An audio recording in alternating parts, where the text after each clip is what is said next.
우리에게 주신 하나님의 말씀은 에스겔 4장 1절에서 17절까지의 말씀입니다. 에스겔은 그 바벨론이 3번 공격이 있을 때 두 번째 공격을 받을 때 이제 바벨론으로 포로로 끌려갔습니다. 포로로 끌려간 지 5년쯤 지났을 때 예언자로 부름을 받게 되었습니다. 1장에서 3장까지는 에스겔이 예언자로 그렇게 부르심을 받는 장면입니다. 오늘 우리가 읽은 4장은 에스겔이 본격적으로 이제 선포한 예언의 내용입니다. 에스겔은 바벨론의 포로로 잡혀 있으면서 바벨론에 있는 그 포로로 잡혀와 있는 유다 백성들을 향해서 예언했습니다. 유다 백성들은 어떻게 생각했냐면 하나님께서 이제 때가 되면 곧 유다 백성들을 회복하여서 다시금 금방 예루살렘에 돌아갈 수 있을 것처럼 그렇게 생각을 했습니다. 그런 상황에서 본격적으로 에스겔의 예언이 시작이 됩니다. 하나님께서는 에스겔에게 다른 어떤 예언자보다도 많은 상징을 통해서 말씀해 주셨습니다. 오늘 우리가 함께 읽은 말씀만 해도 3가지의 환상이 있습니다. 하나씩 살펴보겠습니다. 1절, 2절 말씀 같이 읽어보겠습니다. 너 인자야, 토판을 가져다가 그것을 내 앞에 놓고 한 성읍 곧 예루살렘을 그 위에 그리고 그 성읍을 에워싸되 그것을 향하여 사다리를 세우고 그것을 향하여 흙으로 언덕을 쌓고 그것을 향하여 진을 치고 그것을 향하여 공성태를 둘러 세우고. 아멘.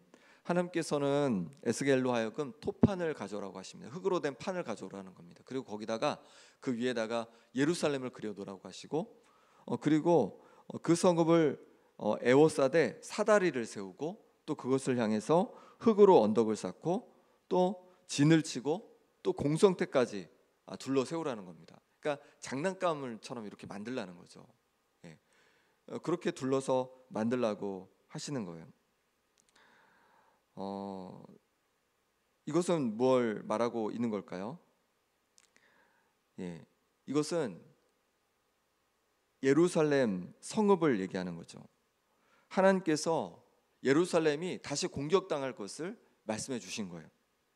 그런데 3절에 보면 어떻게 얘기하냐면 철판을 가져다가 에스겔과 성읍 사이에 두어 철벽을 삼고 그것을 포위하는 것처럼 에워싸라고 합니다.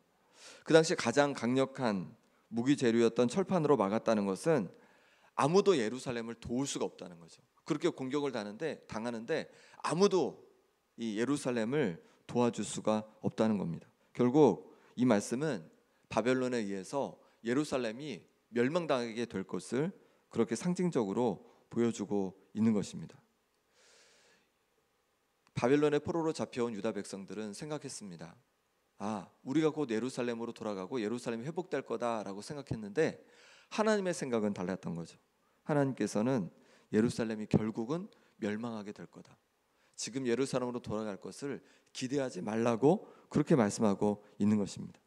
여기서 우리가 하나 기억할 것은 우리의 생각과 하나님의 생각이 다를 수가 있다는 거예요. 이사야 55장 8절 9절에도 이는 내 생각이 너희의 생각과 다르며 내 길은 너희의 길과 다름이니라. 여호와의 말씀이니라. 이는 하늘이 땅보다 높음 같이 내 길은 너희의 길보다 높으며 내 생각은 너희의 생각보다 높음이니라. 아멘.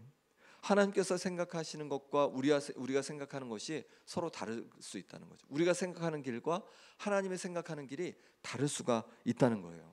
그러니 어떻게 해야 합니까?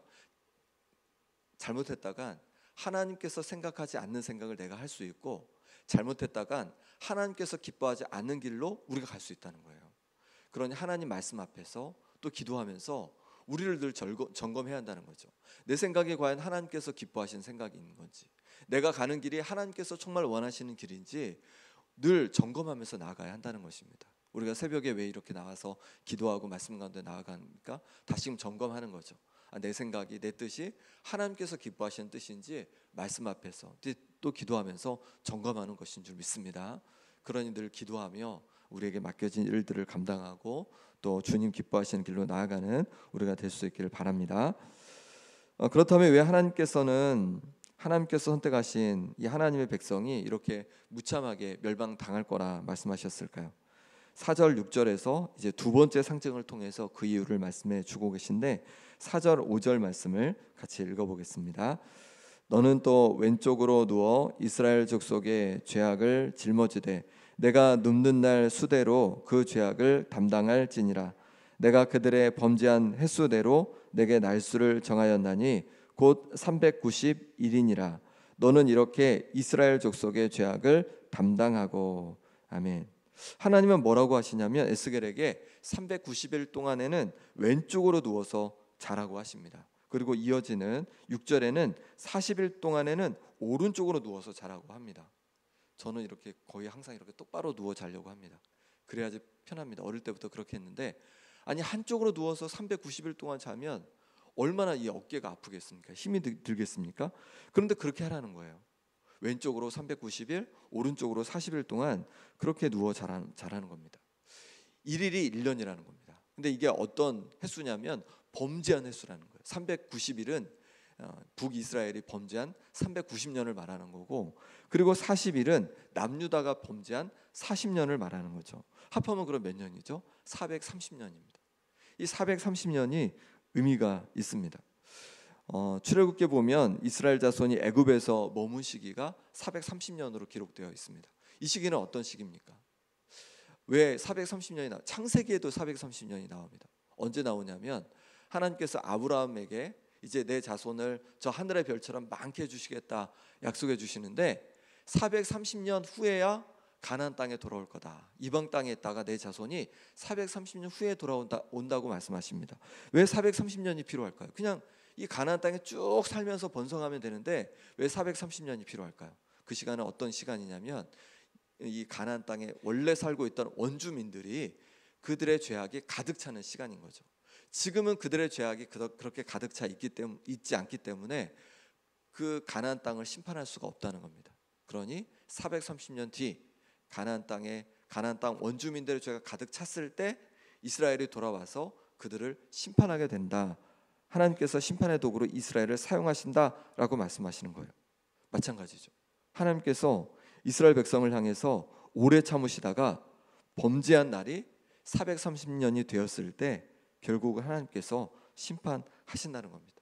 하나님께서는 그냥 심판하지 않으셨습니다. 수없이 경고하셨습니다. 선지자를 보내셔서 내게로 돌아오라. 금식하고 울며 애통하고 마음을 다하여 내게 돌아오라. 너희는 옷을 찢지 말고 마음을 찢어라. 오직 정의를 물같이 공의를 마르지 않는 강같이 흐르게 하라. 너희는 나를 찾으라. 악을 꾀하지 마라. 너는 내게 부르짖으라. 다른 나라를 의지하지 말고 하나님을 의지해라. 수없이 선지자들을 보내셔서 말씀해 주셨습니다. 그런데 이들이 깨닫지 못하고 하나님께 돌아오지 않는 거예요. 그러다 결국은 그 죄가 가득 차서 하나님의 심판을 받게 된다는 것이죠. 우리도 마찬가지입니다. 우리도 하나님을 두려워해야 할 줄 믿습니다. 주님은 우리를 향해서 오래 참으십니다. 그런데도 우리가 돌이키지 않으면 주님께서 우리를 책망하실 수가 있다는 거예요. 히브리서 12장 7절 8절에 보니까 너희가 참음은 징계를 받기 위함이라. 하나님이 아들과 같이 너희를 대우하시나니 어찌 아버지가 징계하지 않는 아들이 있으리요. 징계는 다 받는 것이거늘 너희에게 없으면 사생자요 친아들이 아니니라. 아멘. 하나님께서 우리를 징계하신다는 거. 왜냐하면 하나님의 자녀이기 때문에 징계하신다는 거죠. 하나님께서 보시기에 합당한 길로 기뻐하시는 길로 나아가도록, 그리고 하나님의 자녀이기에 빛나도록 반짝이도록 하나님께서 우리를 때로 책망하시고 우리를 어렵게 하신다는 것입니다. 그러니 우리 자신을 돌아봐야 하는 겁니다. 하나님께서 우리를 책망하시기 전에 하나님 말씀 앞에 우리를 돌아보며 순종할 수 있기를 바랍니다. 이 시간 기도하면서 한번 생각해 보면 좋겠습니다. 하나님 앞에서 내가 돌이켜야 할 것이 어떤 것이 있습니까? 하나님 앞에서 내가 변화될 것이 어떤 것이 있습니까? 하나님 내게 말씀해 주옵소서. 이렇게 기도하며 우리 자신을 돌아보는 시간 될 수 있기를 바랍니다. 에스겔은 9절에서 17절까지 말씀에서 세 번째 상징을 이제 하게 됩니다. 9절 11절 말씀을 같이 읽어보겠습니다. 너는 밀과 보리와 콩과 팥과 조와 귀리를 가져다가 한 그릇에 담고 너를 위하여 떡을 만들어 내가 옆으로 눕는 날수 곧 390일 동안 먹되 너는 음식물을 달아서 하루 20세겔씩 때를 따라 물도 6분의 1 흰씩 되어서 때를 따라 마시라. 아멘. 여러 가지 곡물을 가져다가 떡을 만들고 누운 날 동안 그것을 먹으라고 그렇게 말씀하시는 거예요. 인분으로 불을 피워서 떡을 구워 먹으라는 거예요. 인분으로 만들라고 하십니다. 인분으로 구운 떡은 부정한 음식에 해당했고 에스겔이 부정해지는 것이었습니다. 그래서 에스겔은 이렇게 말합니다. 14절에 보니까 내가 말하되 아하 주 여호와여 나는 영혼을 더럽힌 일이 없었나이다. 어려서부터 지금까지 스스로 죽은 것이나 짐승에게 찢긴 것을 먹지 아니하였고 가증한 고기를 입에 넣지 아니하였나이다. 하나님, 내가 영혼을 더럽힌 적이 없어요. 하나님께서 부정하다고 하신 건 제가 한 일이 없습니다. 그래서 지금까지 죽은 것이나 짐승에 찢긴 것을 먹지도 않았고요. 가증한 고기를 입에 넣지도 않았습니다. 그런데 어떻게 인분으로 떡을 구워서 먹으라고 하십니까? 라고 그렇게 하나님 앞에 말씀을 드리는 거예요. 그랬더니 하나님께서 그 요청을 들어주십니다. 15절 말씀 같이 읽겠습니다. 여호와께서 내게 이르시되 보라 쇠똥으로 인분을 대신하기를 허락하노니 너는 그곳으로 떡을 구울지니라. 아멘. 하나님께서는 그 에스겔의 기도를 들어주셔서 이제 인분이 아니라 쇠똥으로 인분을 대신해 떡을 구워 먹도록 허락해 주셨습니다. 하나님께서는 일방적으로 우리에게 명령만 하시는 분이 아니십니다. 우리에게 말씀해 주시지만 또한 우리의 기도도 듣는 분이신 줄 믿습니다. 그래서 기도를 대화라고 하는 거죠. 우리의 뜻을 하나님께 말씀드리고 또 하나님의 뜻을 구하는 것이 바로 기도인 것입니다. 그런 기도하실 때 내 마음에 있는 것을 하나님 앞에 남김없이 모두 또 기도할 수 있는 우리가 되길 바랍니다. 그렇게 기도하면 하나님께서 우리의 마음을 바꾸어 주시는 거예요. 그리고 하나님께서 또 우리의 마음과 하나님의 뜻을 이렇게 조율해 주시는 거죠. 그래서 하나님께서 함께 뜻이 하나가 되도록 하나님의 뜻과 우리의 뜻과 하나 되도록 우리를 그렇게 바꿔 가신 줄 믿습니다. 그래서 기도는 그런 시간이죠. 하나님의 뜻과 내 뜻이 만나서 한 뜻이 되는 것이 기도하는 시간인 줄 믿습니다. 그러니 기도하면서 마음껏 내 뜻을 하나님께 말씀드리고 또 하나님의 뜻도 구하는 우리가 되기를 바랍니다. 이렇게 구운 떡은 20세겔씩 먹고 물은 6분의 1 흰씩 먹으라고 마시라고 그렇게 하십니다. 이 20세겔은요 얼마나 되냐면 200g이 조금 넘습니다. 200g. 200g이면 그 보통 고기 1인분이 200g이잖아요. 그러니까 그 정도 되는 양이고 또 6분의 1 흰이면요 600ml 정도 됩니다.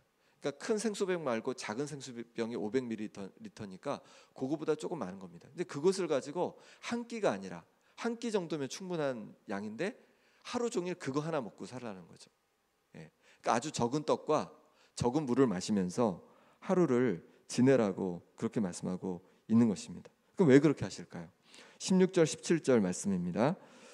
또 내게 이르시되 인자야 내가 예루살렘에서 의뢰하는 양식을 끊으리니 백성이 근심 중에 떡을 달아 먹고 두려워 떨며 물을 되어 마시다가 떡과 물이 부족하여 피차에 두려워하여 떨며 그 죄악 중에 쇠폐하리라. 아멘. 왜 그러냐면 이 예루살렘이 아까 그 모형으로 만든 그 장난감 같은 그것처럼 포위를 당하게 된다는 거예요. 포위를 당하니까 먹을 것이 점점 없어지는 거지. 그러니까 점점 굶주려지게 되고 먹을 거 마실 것이 점점 사라지다가 결국은 이제 완전히 쇠폐하게 될 것을 멸망하게 될 것을 그렇게 말씀해주고 있는 것입니다. 결국은 정말로 하나님께서 예루살렘을 심판하신다는 거예요. 그럼 왜 이것을 미리 이 바벨론에 있는 포로된 이들에게 말씀해 주시는 걸까요? 이것을 보면서 회개하라는 겁니다. 지금은요 회복을 말할 때가 아니라는 거죠. 다시 우리 돌아갈 거야 막 희망을 얘기할 때가 아니라는 거죠. 완전한 멸망과 심판이 남아 있으니까 이제 지금 포로로 잡혀 있는 지금 상황에서 너희는 회개해야 된다라고 말씀하고 있는 거예요. 우리도 마찬가지입니다. 유다 백성들이 포로로 잡혀와 있는데도 자신들을 돌아보지 못하고 있는 것처럼 때로 우리가 여러 가지 고난과 어려움을 당하고 있음에도 우리가 하나님 앞에 우리 자신을 돌아보지 않는다면 그것이 문제가 될 수 있는 겁니다. 내 가운데 어려움이 있다면, 내 가운데 힘듦이 있다면, 내 가운데 고난이 있다면, 광야가 있다면 그것은 분명 하나님께서 우리를 돌아보라고 우리에게 기회를 주신 것인 줄 믿습니다. 그러니 그 광야 속에서, 고난 속에서 우리 자신을 돌아보면서 하나님 앞에 회개할 것은 회개하고 하나님 기뻐하시는 삶으로 우리의 삶을 바꾸어가는 그런 은혜가 있기를 소망합니다. 이 시간 우리 함께 기도하겠습니다.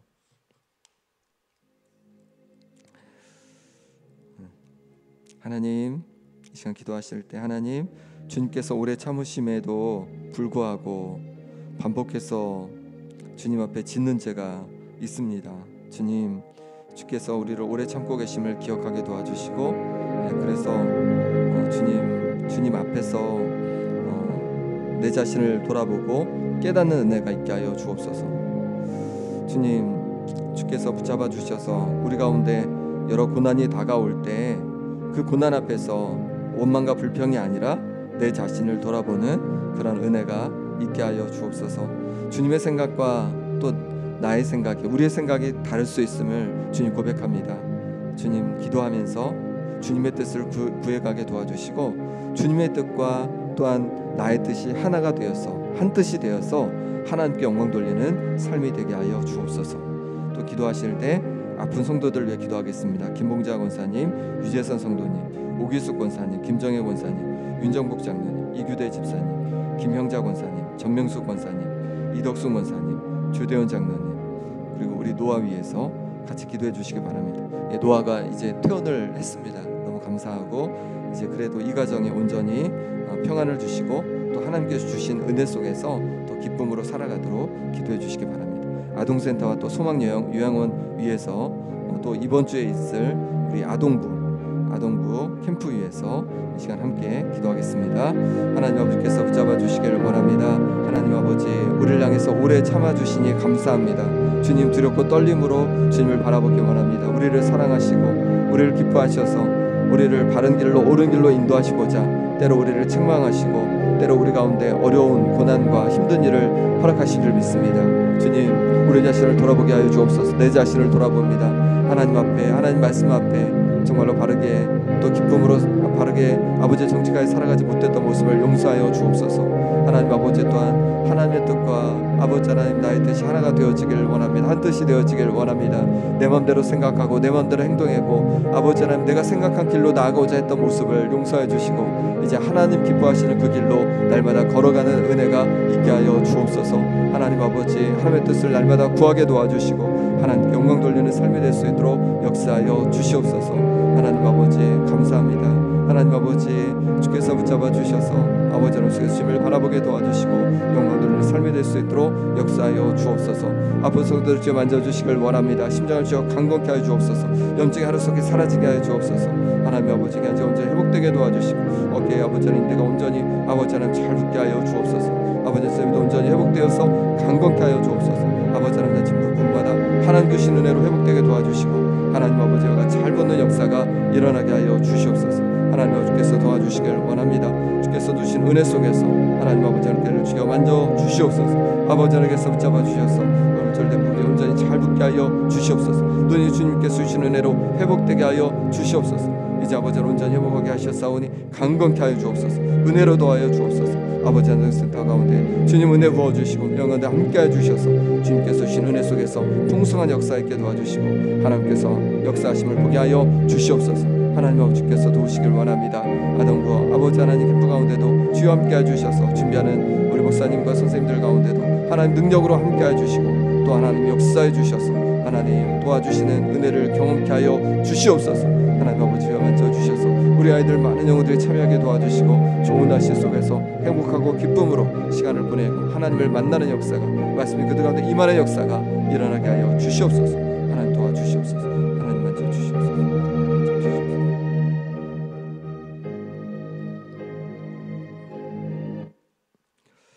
하나님 아버지, 하나님 앞에 날마다 부족하고 연약한 우리들입니다.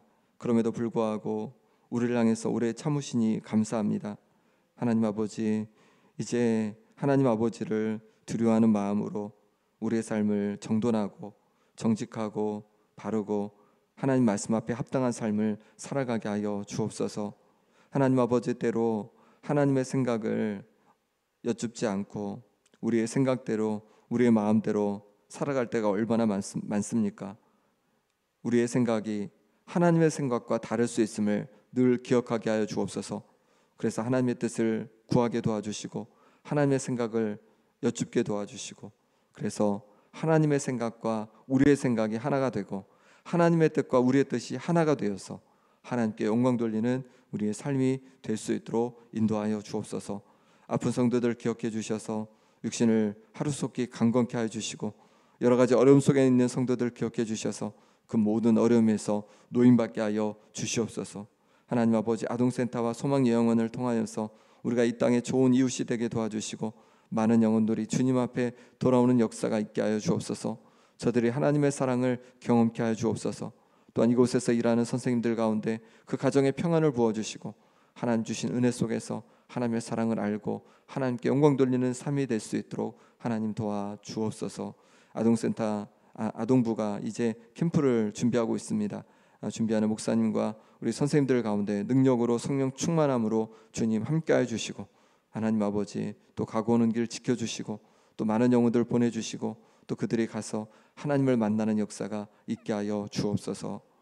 이 시간 하나님 앞에 예물 올려 드립니다.